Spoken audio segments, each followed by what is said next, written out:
আসসালামু আলাইকুম বন্ধুরা, মহস্থানগড় মানকালীর কুণ্ড থেকে শুভেচ্ছা জানাচ্ছি। আমি রাজন। আজকে আমি আপনাদেরকে ঘুরে দেখাবো মহস্থানের আরও একটি বিশেষ জায়গা এবং সেখানকার ইতিহাস জানাবো। বন্ধুরা, বগুড়া জেলা সদর হতে প্রায় 13 কিলোমিটার দূরে মহস্থানগড় অবস্থিত। প্রসিদ্ধ এই নগরে রয়েছে নানা ঘটনা ও ইতিহাস বিদ্যমান, যার ব্যাখ্যা একদিনে করা সম্ভব না। আমি চেষ্টা করেছি পার্ট টু পার্ট তুলে ধরার।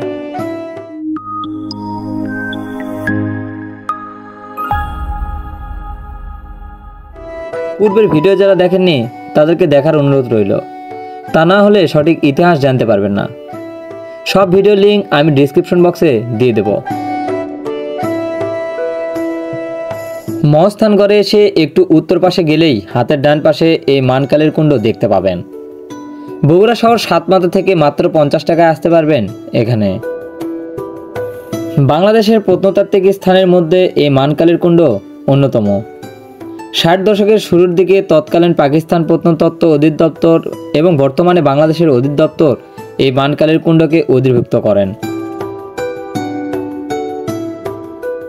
প্রসিদ্ধ ও ধ্বংস হতে যাওয়া এই নগরীকে হাত দিয়ে শুয়ে দেখছিলাম আমি।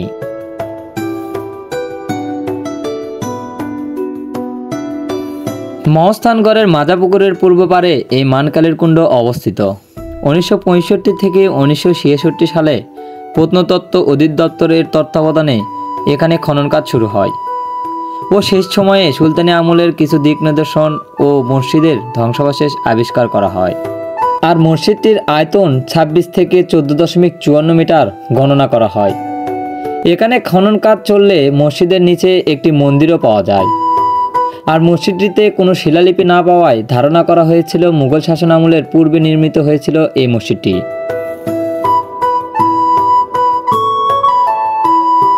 এই মানকালীর কুণ্ডের পাশে একটি জলাশয়ও আছে এবং সেখান থেকে এটি দেখতে বেশ উঁচু হয়। ধারণা করা হয় এই কুণ্ডর নামকরণ করা হয়েছে মানকালীর কুণ্ড।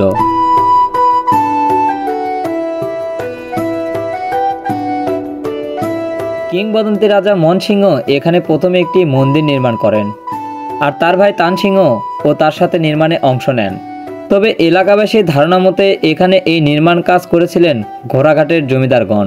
আর আরও ধারণা করা হয় জৈন ধর্মগ্রন্থদের অবস্থান স্থল ছিল এই স্থানটি।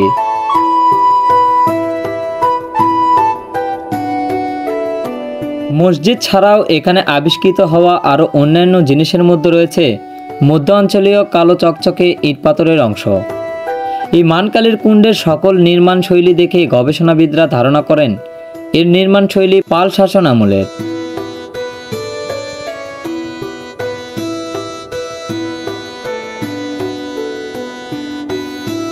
অবহেলিত এই নির্মাণ শৈলী বর্তমানে দিন দিন বিলুপ্তের পথে দাঁড়িয়েছে। বর্তমানে মাটির উপরে পিলার আকারের ইট পাথর ছাড়া আর কিছুই দেখা মেলে না কারো। দেশের প্রত্নতত্ত্ব বিভাগের কাছে আমার অনুরোধ থাকবে এই ঐতিহাসিক জায়গাগুলোকে রক্ষা করার। তো বন্ধুরা, এই ছিল আজকের ভিডিও। মহস্থানগড়ের সকল ভিডিও সম্পূর্ণ দেখার অনুরোধ রইল। বিদায় নেব এখন আপনাদের থেকে। দেখা হবে আবারও নতুন কোনো ভিডিওতে। সবাই ভালো থাকবেন, সুস্থ থাকবেন। আল্লাহ হাফেজ।